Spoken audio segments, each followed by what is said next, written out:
suite parce que, vous le savez, on est un petit peu en retard. Alors, le marketing de réseau, comme je vous le disais, c'est un endroit, c'est un métier où on peut offrir une expérience client unique, mais pour ça, il faut créer une relation de confiance. Camille et Laurence sont avec nous aujourd'hui. C'est des vendeuses hors pair et elles vont partager avec vous comment bâtir une relation de confiance avec leurs clients. Je vous demande d'applaudir bien fort Laurence et Camille.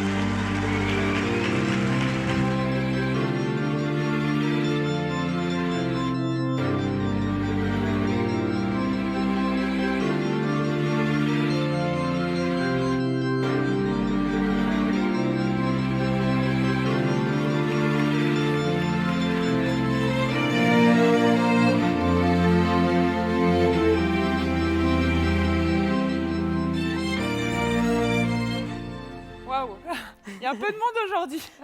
Bonjour à tous, j'espère que vous allez bien, vous passez une bonne journée. Alors, je m'appelle Laurence et voici Camille. Bonjour à tous. On vous propose de parler ensemble de vente et de quelque chose qui nous concerne tous, c'est de nos clients. Alors, on n'est pas conférencière professionnelle, c'est vrai qu'on est assez impressionnés par cette salle aujourd'hui, mais on a vraiment envie de vous partager notre parcours, des choses qui ont fonctionné pour nous, pour que vous puissiez bâtir une relation efficace avec vos clients. Tout à fait. Mais avant ça, on va faire un petit jeu. Je ne sais pas si vous avez vu, mais on a apporté des petites cartes pour apprendre à se connaître. Et c'est parti. Donc, je vais commencer. Alors, Laurence, d'où viens-tu? Alors, je suis d'Alsace, je suis une Alsacienne. Et toi, Camille? Moi, je suis bretonne, je suis à l'opposé. Je viens de Bretagne. À l'opposé? Il y a des Bretons. Il y a des Bretons dans la salle. Alors, Camille, question suivante. Est-ce que tu es plutôt thé ou plutôt café? Écoute, j'ai besoin de démarrer ma journée avec un petit café. Après, je serai plutôt thé. Et toi? Alors moi, je suis très café. Je suis une caféine addict complètement. Ton signe astro, c'est quoi, Laurence? Je suis balance, je suis un signe d'équilibre, Ouais. si on peut dire. Moi, je suis de cette saison, je suis un vrai petit bélier. C'est une fonceuse. Camille, tu es plutôt du matin ou du soir? Moi, je suis du matin, j'ai une to-do list qui est tellement énorme et je pense que je ne suis pas la seule dans la salle. Et du coup, j'ai besoin de me lever tôt pour pouvoir remplir toutes les cases. Et toi, Laurence? Cette fameuse to-do list, on en a beaucoup parlé aujourd'hui. Ouais, moi, je suis du soir, je suis une travailleuse du soir. Donc, ouais, ça sera plutôt le soir pour moi. Alors, question plutôt gourmande. Tu es plutôt salée ou plutôt sucrée? Je suis sucrée, très sucrée. Et toi? Ouais, pareil que toi. Alors, question musique. Alors, Camille, tu es plutôt rock ou plutôt samba? Eh bien, écoute, je suis plutôt rock parce que j'aime beaucoup l'énergie que ça dégage. Ok. Et moi, je suis très rock, je suis même hard rock. Est-ce qu'il y a des gens qui préfèrent le rock ou la samba? Rock? Samba? Bon, pour l'été, on va préférer la samba, mais Ouais. là, en tout cas, aujourd'hui, c'est très rock'n'roll là pour nous. C'est vrai.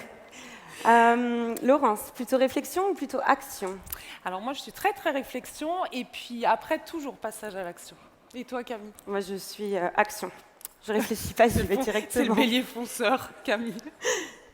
Euh, Est-ce que tu es plutôt sérieux ou humour? Sérieux, avec une pointe d'humour. Et toi? Humour, j'aime beaucoup rire. Humour. Beaucoup. Cite-moi 2 traits de caractère. Alors, 2 traits de caractère, je suis quelqu'un de très tenace et qu'est-ce que je pourrais dire d'autre? Optimiste. Je suis résolument optimiste. C'est vrai. Et toi? Je l'accorde. Moi, je suis quelqu'un de très têtu et plutôt ambitieuse. J'aime bien me challenger. Alors, une petite question. Camille, est-ce que tu as une manie bizarre à nous révéler? Ouais, alors tu as pu le voir les 2 derniers jours depuis qu'on est ici à Disneyland. J'ai tendance à me parler à la 3e personne du singulier quand je réfléchis, mais je pense que je ne suis pas la seule à le faire. Et toi, Laurence, quelle est ta manie la plus Alors moi, bizarre? j'ai une manie qui est assez bizarre. Alors, c'est même pas une manie, c'est plutôt un toc. Quand je ferme une porte, il faut toujours que je revienne plusieurs fois pour voir si elle est bien fermée. Donc, c'est pareil pour les lumières, enfin pour les portes, c'est vraiment un toc. Mais bon, j'essaye. Voilà. Alors, une question. Combien de temps passes-tu sur ton téléphone? Combien de temps je passe sur mon téléphone par jour? Est-ce qu'on va oser répondre à cette question aujourd'hui? Joker, pour moi. Ouais. Et toi? Moi, je ne regarde pas mes statistiques, j'ose pas.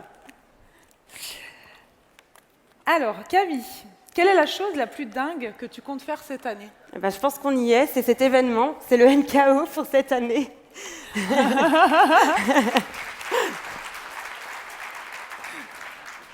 Alors, une question un petit peu plus sérieuse. Si tu pouvais résumer en 2 mots, en 2 phrases, quelle serait pour toi la clé de la réussite dans la vente à domicile?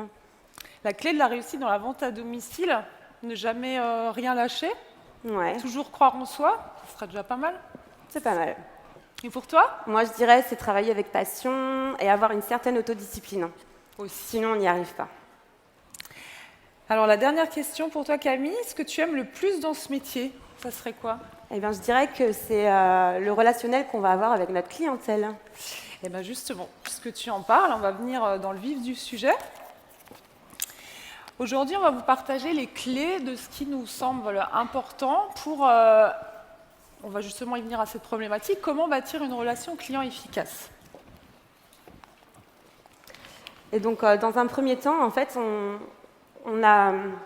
Alors, si ça veut bien s'afficher, on va parler un petit peu plus théorique et on a ce triangle stratégique qui s'affiche où on voit qu'en fait, notre clientèle est vraiment au cœur de notre stratégie pour que ça découle par la suite sur une fidélisation. Donc, on a tous ces points complémentaires, formation, expertise et besoins qui sont vraiment indissociables des uns des autres. Enfin, du moins à nos yeux, c'est vraiment important. Et d'ailleurs, Laurence, est-ce que tu peux me dire pourquoi la formation est importante? Ouais, alors comme vous l'avez vu là sur le graphique, on a fait figurer ce point qui nous semble vraiment fondamental, c'est la formation.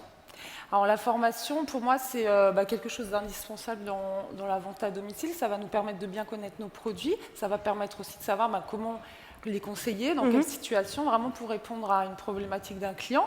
Elle va se faire soit par la société avec laquelle vous travaillez et aussi par ailleurs. Je pense qu'il faut vraiment être curieux en permanence. Je pense que tu es d'accord avec moi, pour se former bien au-delà de ce que va proposer sa propre société.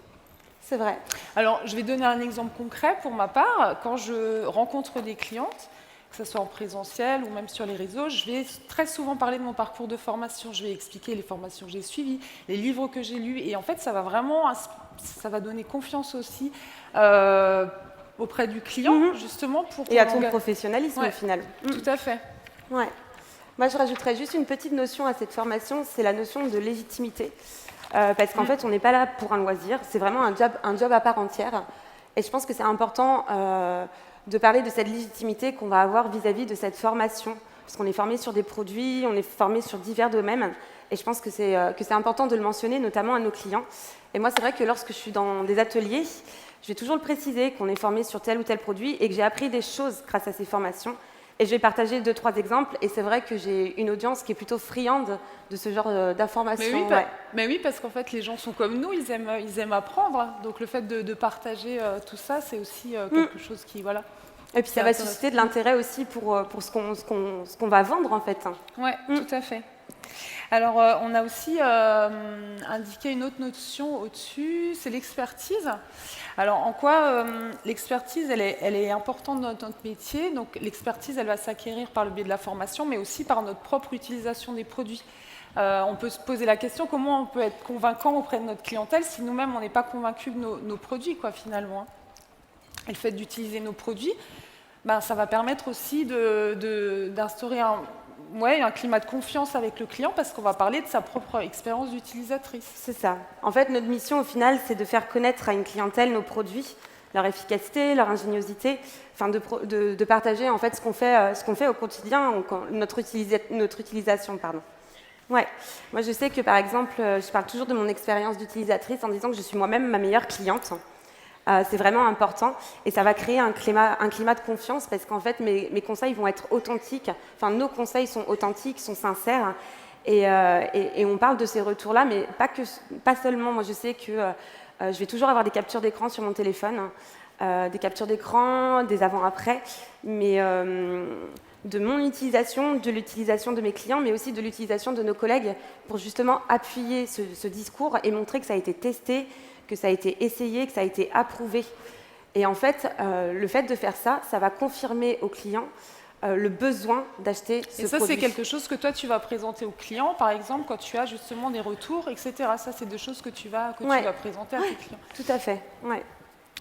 Alors, on a aussi indiqué la notion de besoin, parce que finalement, on parle beaucoup du besoin, de créer le besoin aussi chez le client, enfin, ou en tout cas de répondre à ce besoin-là.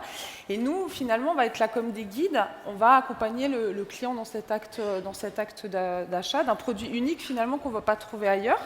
Alors, comment est-ce que, toi, Camille, tu pourrais nous dire comment est-ce qu'on peut répondre à ce besoin, justement? Donc, je pense que c'est évident, c'est en s'intéressant à son prospect, à sa clientèle, en posant des questions qui sont pertinentes pour pouvoir répondre à ses interrogations, mais aussi à ses objections, parce que ça fait partie du métier, de répondre aux objections. Et puis, en fait, au fur et à mesure, on va pouvoir répondre vraiment aux attentes en proposant le produit qui va solutionner la problématique. Oui, tout à fait. Alors moi, justement, par rapport à ça, c'est ce que tu disais avant, moi je présente beaucoup les avis aussi, les retours de mes clients. Je vais partager les témoignages que je vais recevoir, etc. Et ça c'est aussi quelque chose qui va permettre de mettre en confiance, oui, tout à fait. Alors, on va parler de la fidélisation qu'on a fait figurer juste ici. Alors, on va ici vraiment vous faire part de notre vécu, ce qui est au cœur de notre démarche. Et en fait, on a vraiment mis au cœur de ce graphique la fidélisation, parce que finalement, la fidélisation, c'est quoi? C'est tout ce qu'on aura mis en place avec nos clients.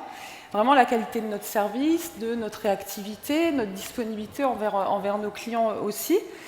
Est-ce que tu peux nous dire pourquoi est-ce que toi, tu attaches vraiment de l'importance à cette notion de fidélisation, ou en tout cas de mettre des actions en place pour fidéliser ton client? Parce qu'en fait, on se rend compte, quand on a commencé la vente à domicile, que nos clients qui sont fidèles vont agir comme des prescripteurs. C'est-à-dire que on va avoir un peu l'effet boule de neige, l'effet bouche à oreille, et que quand on est convaincu, on va forcément en parler autour de soi. Et du coup, forcément, on va avoir une autre clientèle qui va venir et qui sera à son tour fidèle. Oui, tout à fait. Alors, on a aussi fait figurer les valeurs. Alors, les valeurs, on en parle souvent, on en a parlé déjà aujourd'hui. Et pour nous, c'est quelque chose d'hyper important. Alors, on va un petit peu vous expliquer les nôtres. Alors, Camille, on est ensemble sur scène aujourd'hui aussi parce qu'on a les mêmes valeurs. Nous, on va dire, nos valeurs de base, ça va être la bienveillance, ça va être l'authenticité, et ça va vraiment être un esprit positif qu'on aime partager autour de nous, mais aussi à nos clientes. C'est ça.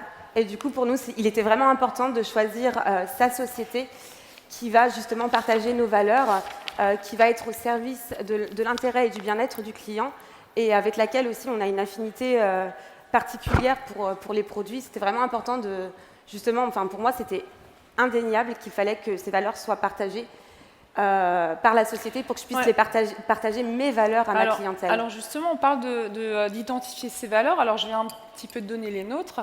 Maintenant, c'est aussi important de les communiquer à ses clients parce que finalement, souvent, je ne sais pas si vous connaissez certainement vos valeurs, mais est-ce que vous les partagez suffisamment à vos clients pour qu'ils puissent s'identifier à tout ça? Parce qu'il y a des choses des fois qui nous paraissent tellement évidentes à nous, mais dire les choses et d'expliquer pourquoi est-ce qu'on fait ce job-là, pour moi, c'est super important. En fait, dans notre métier, je pense que c'est essentiel. S'identifier à la personne, c'est essentiel, effectivement. En fait, pour fidéliser, on veut que le client se sente unique, comme nous sommes uniques. Ouais. Et du coup, on va pouvoir commencer à parler. Alors justement, on a mis ce lien social unique parce que finalement, c'est tout ce qu'on va partager qui va créer un lien affectif avec le client. Parce qu'au-delà même des produits qu'on va proposer ou des services, le client, on peut dire, on est aussi notre propre produit finalement. C'est notre individualité, c'est notre personnalité qui va faire que ça va aussi fonctionner en le montrant. C'est ça. Et en fait, on va entretenir ce lien social de deux façons. Donc nous, on s'est rendu compte, on est dans la vente à domicile, on a vraiment différentes façons de travailler, et nous, on a choisi deux manières. On va avoir, pour entretenir ce lien social unique, on va avoir d'une première partie le lien social physique, donc en présentiel, et le lien social qui va être entretenu en virtuel. Et donc moi, j'ai commencé par vous parler du lien physique. Donc ça peut être à travers de différentes choses, vous le savez très bien. Ça peut être à travers de portes ouvertes, ça peut être à travers d'événements, d'ateliers, de rendez-vous individualisés. C'est vraiment à vous de choisir ce qui vous correspond le plus pour justement que ça rentre en compte dans vos valeurs et que vous partagez cette passion au final. En fait, il y a plein de possibilités de travailler en présentiel. Finalement, toi, tu fais beaucoup de présentiel Ouais, aussi, je fais beaucoup de Camille, présentiel, tout ce qui est ouais. portes ouvertes. Ouais, parce que ça Réunions, favorise etc. l'aspect, la proximité avec la clientèle. Et qu'est-ce qui te plaît dans dans le fait de travailler sur du présentiel? C'est le partage avec la clientèle, le fait qu'il y a l'aspect sensoriel aussi, on va pouvoir tester, essayer, goûter, le packaging aussi qui est à prendre en considération, ça c'est évident. Et en fait, moi ce que je fais, j'ai toujours une petite astuce qui plaît plutôt pas mal à ma clientèle. C'est quand je vais vendre le produit, après la commande, je précise toujours que dans la commande, je laisse ma carte de visite avec mon conseil qui a été personnalisé, mon conseil sur mesure, et que derrière, elles ont mes coordonnées, ou ils ont mes coordonnées pour pouvoir me contacter, soit par SMS, soit par mail, ou bien même via les réseaux sociaux. Donc, comme Camille vient de le dire, en fait, on a deux façons de travailler dans la vente à domicile, donc aussi bien le présentiel que le virtuel. Alors, beaucoup d'entre vous travaillent sur du virtuel, peut-être certains travaillent peut-être aussi que sur du présentiel. Nous, on travaille vraiment de ces deux façons-là. Donc nous, on a vraiment choisi ces deux méthodes. Donc pour le lien virtuel, on peut le faire de différentes façons. Ça peut être sur des groupes Facebook, ça peut être sur des pages. Toi, tu fais pas mal de live sur Facebook aussi. Ouais, pour garder cette interaction avec sa clientèle, c'est hyper important. Ouais. Il y a aussi les comptes Instagram, mais il y a aussi plein d'autres petites choses qu'on peut faire, enfin petites ou grandes choses qu'on peut faire sur du virtuel. Ça peut être l'envoi de mail. Ça peut être des newsletters qu'on peut faire aussi pour nos clients. Et il y a aussi plein de petites actions. Alors, je vais vous donner des exemples qui sont très personnels. Alors, moi, j'aime beaucoup écrire. J'aime lire aussi, mais j'aime aussi beaucoup écrire. Et j'envoie des SMS pour les anniversaires de mes clientes, SMS ou mail. Et ça, c'est toujours quelque chose qui plaît beaucoup. C'est une jolie attention. Et en début d'année, j'ai envoyé des cartes de vœux à mes clientes. Alors, j'ai pris le temps de leur écrire. J'ai envoyé vraiment un message personnalisé. Et ça, c'est aussi quelque chose qui a beaucoup plu. Je vous dis ça pourquoi? Parce que ça permet de faire d'entretenir cette notion de fidélisation. Et clairement, c'est des actions qui me font aussi vendre. Ouais. C'est pour ça que je voulais en parler aujourd'hui. Parce que tu t'assures de la satisfaction de tous. Et en fait, s'assurer de la satisfaction de tous, on peut conclure que ça va nous créer en fait un épanouissement personnel, professionnel. Et d'ailleurs, ça va être la dernière notion dont on va vous parler aujourd'hui. L'épanouissement, ouais. Cette notion d'épanouissement, ouais, tout à fait. Alors moi, je pense que vraiment, l'épanouissement, c'est quelque chose qui est étroitement lié à notre réussite. Enfin, en tout cas, je vous fais part de mon vécu. C'est vraiment aussi que les clients nous voient heureuses, qu'ils voient qu'on partage des valeurs, qu'ils nous sentent épanouis dans notre job, qu'on partage ce côté positif. Ça va aussi leur donner envie de nous suivre dans ces aventures-là. Ouais. Ça va les inspirer par rapport à ça. Et je ne sais pas si tu voulais rajouter moi, je voulais rajouter une autre notion pour l'épanouissement, c'est le fait qu'il y a une humanisation des relations commerciales, c'est-à-dire qu'on n'est pas simple vendeuse, on est vraiment conseillère, on est là pour offrir un conseil sur mesure, on est là pour écouter, on n'est pas au supermarché où on passe un produit et bip, c'est fini. Non, on est vraiment là. Il y a vraiment un échange, un partage. Et ça, c'est vraiment important parce que c'est ce qui fait que le lien n'est pas unilatéral, mais qu'il y a un moment d'échange, de partage avec notre clientèle. Et je pense que c'est ça qui nous est important pour bâtir une relation efficace. Ouais, tout à fait. En tout cas, c'est vraiment, ça a été dit plusieurs fois d'ailleurs aujourd'hui, pour qu'on puisse bâtir une relation client efficace, c'est aussi ne pas hésiter à montrer qui on est, à vraiment partager ses valeurs. Ça, je pense que c'est quelque chose d'important. Et d'oser affirmer son style et vraiment montrer qui on est par rapport à son identité. Alors, on va clôturer notre intervention par une citation qui est très connue, qui vous parlera sûrement à tous. « Choisis un travail que tu aimes et tu n'auras pas à travailler un seul jour de ta vie. » Merci.